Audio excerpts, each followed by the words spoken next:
Guys welcome back to our channel. எல்லோரும் எப்படி இருக்கீங்க? நல்லா இருக்கீங்களா? இன்றைக்கி ஒரு சூப்பரான ஒரு ஹேர் பேக் தான். ஒரு 3 இன்க்ரீடியன்ட் வந்துச்சு. இந்த வெயில் காலத்தில் ஏற்படுற சூட்டுனால ஹேர் ஃபால் ரொம்ப அதிகமாகுது. எனக்கு ஒன் யூஸ்லேயே ஹேர் ஃபால் நல்லா ரெடியூஸ் ஆகணும். அதே நேரத்தில் எனக்கு முடி நல்லா வளரணும், நல்லா லாங்காகவும் இருக்கணும், நல்லா ஷைனிங்காகவும் இருக்கணும் அப்படிங்கிறங்க இந்த ஒரே ஒரு ஹேர் பேக்கை ட்ரை பண்ணி பாருங்கள். இதுக்கு யூஸ் பண்ண பொருள் ஃப்ளாக்ஸ் சீட் தான் ஃபஸ்ட்டு நம்ம யூஸ் பண்ண போகிறது. இந்த ஃப்ளாக்ஸ் சீட் எல்லா நாட்டு மருந்து கடையிலுமே கிடைக்கும். இது ஃபஸ்ட்டு நான் ஒரு 3 டேபிள் ஸ்பூன் எடுத்துக்கோங்க. நல்லா ஹீட் பண்ணிக்கோங்க. நல்லா ஒரு டம்ளர், ஒரு 2 டம்ளர் தண்ணி ஊற்றிட்டு அதில் இந்த ஃப்ளாக்ஸ் சீட் நல்லா தண்ணி கொதித்து வரும்போது ஃப்ளாக்ஸ் சீடை உள்ளே போட்டு பார்த்திங்கன்னா நல்லா ஒரு ஜெல்லி கன்சிஸ்டன்சியில் வரும். நான் போக போக அந்த வீடியோ தெளிவாக காமிக்கிறேன். ஃப்ளாக்ஸ் சீட் நம்ம யூஸ் பண்ணுறதுனால நம்ம ஹேருக்கு என்னென்ன பெனிஃபிட் இருக்குது அப்படிங்கிறத நான் சொல்கிறேன். இதில் என்னென்ன நற்குணங்கள் இருக்குது அப்படிங்கிறத நான் தெளிவாக சொல்கிறேன். இதில் ஒமேகா 3 ஃபேட்டி ஆசிட் நல்லா அதிகமாகவே இருக்குது. இது ஹேர் க்ரோத்துக்கு நல்லா பூஸ்ட் கொடுக்குது. ஹேர் ரூட் நல்லா ஸ்ட்ராங்காக இருக்குது. ஹேர் ஃபால் நல்லா குறையுங்க. அது மாதிரி natural gel frizzy control, smooth hair கொடுக்கும். ஸ்கேல்ப் ட்ரை ஆகாத மாதிரி நல்ல ஒரு மாய்ஸ்சரைசர் கண்டென்ட்டாக இது இருக்கும். ஸோ இவ்வளோ இது இந்த ஆலிவ் விதையில் இருக்கும். இது நார்மலாகவே நாட்டு மருந்து கடையில் ரொம்ப சீப் தான். ஸோ இது ஒரு ஒன் டைம் ஒரு 100 கிராம் வாங்கி வச்சிங்க அப்படின்னா ஒரு 1 மந்த் வரையும் 1 மந்த் 2 மந்த் வரையுமே நம்ம யூஸ் பண்ணலாம். இது இந்த நான் சொல்ல போகிற hair pack weekly twice use பண்ணிங்க அப்படின்னா இந்த வெயில் காலத்துக்கு ஏற்படுற சூட்டுனால நம்ம ஹேர் ஃபால் ஆகிறத நல்லா தடுக்கலாம். ஸோ நல்லா கொதிச்சு வந்ததுக்கப்புறம் நல்லா ஸ்டவ்வை ஆஃப் பண்ணிவிட்டு பார்த்திங்க அப்படின்னா நல்ல ஒரு ஜெல்லி மாதிரி ஆகிடும். ஸோ நம்ம இதோடையே நம்ம ஹேரில் போட்டோம் அப்படின்னா நல்லா தலையில் ஒட்டிக்கும். அதனால் அந்த விதையெல்லாம் நம்ம நீக்கிடுவோம். நல்லா அந்த டீ வடிகட்டும் தருமா அதே மாதிரி அந்த இதில் ஒரு சின்ன பவுலில் நம்ம வடிகட்டி நல்லா ஸ்ட்ரைன் பண்ணி எடுத்துக்குவோம். ஸோ நெக்ஸ்ட்டு நம்ம இதில் யூஸ் பண்ண போகிற பொருள் என்ன அப்படின்னா கேர்டு தான்.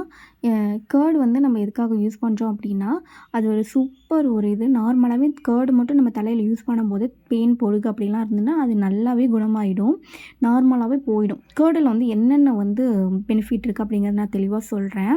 இதில் ப்ரோட்டீன் நல்லா ரிச்சாக இருக்கிறதுனால டேமேஜ் ஹேரெல்லாம் நல்லா ரிப்பேர் ஆகும். இந்த கிளையெல்லாம் வெடிச்சிருக்கும் தெரியுமா, நான் ஹேர் ரூட்டில் ஹேரோடைய ரூட் எண்டில் அதெல்லாம் நல்லா இதாகிடும். லாக்டிக் ஆக்சைடு இருக்கனால ட்ராண்ட்ரஃப் ரிமூவ் பண்ண நான் சொன்ன தெரியுமா, ட்ராண்ட்ரஃப் நல்லா ரிமூவ் பண்ணுங்கள். ஸ்கேல்ப் நல்லா க்ளீன் அண்ட் கூலாக இருக்கும். ஹேர் நம்மளுக்கு நார்மலாகவே சாஃப்ட் அண்ட் சில்கியாக இந்த கேர்டு நல்லா சூப்பராக ஒரு இதாகுது. ஸோ நம்ம இது ரெண்டுத்தையும் சேர்த்து போடும்போது ஹேர் நல்லா லாங்காக வளரும், ஷைனிங்காக இருக்கும், ட்ராண்ட்ரஃப் ரிமூவ் பண்ணும், டேமேஜ் ஹேர் எல்லாமே ரிப்பேர் பண்ணும். அவ்வளோ ஒரு சூப்பர் பெனிஃபிட் இருக்குங்க. நான் இப்போ சொன்னேன் பார்த்திங்களா, அந்த ஃப்ளாக்ஸ் சீட் நல்லா காய்ச்சி எடுத்துனா நல்ல ஒரு ஜெல்லி கன்சிஸ்டன்சியில் வந்ததுக்கப்புறம் நல்ல கெட்டி ஆகிடும். ஸோ இந்த கேர்டையும் அந்த ஃப்ளாக்ஸ் சீடையும் நல்லா திக்காக ஆட்டிக்கோங்க, நல்லா திக்காக கலந்துக்கோங்க. ஸோ நான் இப்போ காட்டுற ஹேர் ஆயில் இது எங்கள் வீட்லேயே நேச்சுரலாக எண்ணெய் அந்த தேங்காய் இருக்குது தெரியுமா, தேங்காவை காய வச்சு அந்த குப்பரை மாதிரி எடுத்து எண்ணெய் ஆட்டுனது பியூர் கோகோனட் ஆயில், எந்த ஒரு கெமிக்கலுமே இல்லை. ஸோ இந்த மாதிரி ஒரு ஹேர் ஆயில் வேணும் அப்படிங்கிறவங்க எனக்கு கமெண்ட் பண்ணுங்கள், நான் உங்களுக்கு ரெடி பண்ணி தரேன். ஸோ நம்மளுக்கு ஒரு குறைஞ்ச பட்ஜெட்டில் தான் தரலாம் அப்படின்னு சொல்லிட்டு ஒரு ஐடியாவில் இருக்கும். ஃப்யூச்சரில் வேணும் அப்படிங்கிறவங்க முன்னாடியே எனக்கு சொன்னிங்கன்னா நான் உங்களுக்கு ப்ரிப்பேர் பண்ணி தர வாய்ப்பு இருக்குது. ஸோ இது எனக்கு கேர்டையும் இந்த ஃப்ளாக்ஸ் சீடையும் சேர்த்து இது பண்ணால் என்னென்ன ஒரு பெனிஃபிட் இருக்குது அப்படிங்கிறத நான் சொல்கிறேன். ஹேர் ஃபால் விசிபிலிட்டி நல்லா ரெடியூஸ் ஆகிறது தெரியுங்க. ஹேர் நல்லா திக் அண்ட் ஷைனியாக இருக்கும். டேண்ட்ரஃப் கண்ட்ரோல் பண்ணுங்கள். ட்ரை அண்ட் ஃப்ரிஸி ஹேர் நல்லா ஸ்மூத் ஆகும்.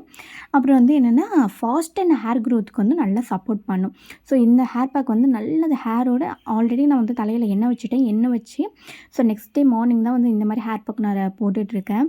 நல்லா சொட்ட எண்ணெய் வச்சுக்கோங்க. எப்படியுமே ஒரு ஹேர் பேக் போட போகிறீங்க அப்படின்னா தலையில் நல்லா எண்ணெய் வச்சுட்டு அடுத்த நாள் ஹேர் பேக் போட்டிங்க அப்படின்னா நல்லா அந்த நம்ம போகிற ஹேர் பேக் தலையில் நல்லா இறங்கி ஒரு சூப்பரான ரிசல்ட் தரும். ஸோ அதுக்கப்புறம் என்ன பார்த்திங்கன்னா நார்மலாக மைல்டு ஷாம்பு சீயக்காயோ இல்லை நார்மல் ஷாம்பு போட்டு நல்லா வாஷ் பண்ணிவிட்டு பார்த்திங்கன்னா உங்கள் ஹேர் அவ்வளோ சூப்பராக சில்க் அண்ட் ஷைனியாக இருக்கும். ஸோ இந்த மாதிரி டிப்ஸ் எல்லாம் பார்க்க நம்ம சேனல் சப்ஸ்கிரைப் பண்ணிக்கோங்க. ஸோ மறக்காமல் நம்ம சேனல் சப்ஸ்கிரைப் பண்ணிட்டு ஒரு லைக் மட்டும் பண்ணிக்கோங்க. ஸோ இது மாதிரி ஒரு வீடியோஸ் உடனுக்குடன் நமக்கு வரும். நம்ம ஆல்ரெடி ஹேர் கேர் டிப்ஸ் நிறைய போட்டிருக்கோம். இந்த மாதிரி டிப்ஸ்லாம் ஏன்னா என்னோடய கேரளா ஃப்ரெண்டு தான் எனக்கு சஜெக்ஷன் பண்ணாங்க. அவங்க என்னோடய கரூரில் இருந்தப்போ நான் கரூரில் ஹாஸ்டலில் இருந்தேன். ஸோ அவங்களோட ஹேரை பார்த்திங்கன்னா அவ்வளோ ஸ்மூத் அண்ட் சில்கியாக இருக்கும். ஸோ அவங்கள்ட்ட இருந்து தான் அந்த டிப்ஸ்லாம் நான் கேட்டு உங்களுக்கு சொல்லிகிட்ருக்கேன். ஸோ இது மாதிரி நிறைய டிப்ஸ் பார்க்க நம்மளுக்கு கமெண்ட் பண்ணுங்கள். ஸோ இந்த ஹேர் ஆயில் வேணுனாலும் நம்ம டெக்ஸ்ட் பண்ணுங்கள். தேங்க்யூ ஃபார் வாட்சிங். தேங்க்யூ. பாய்.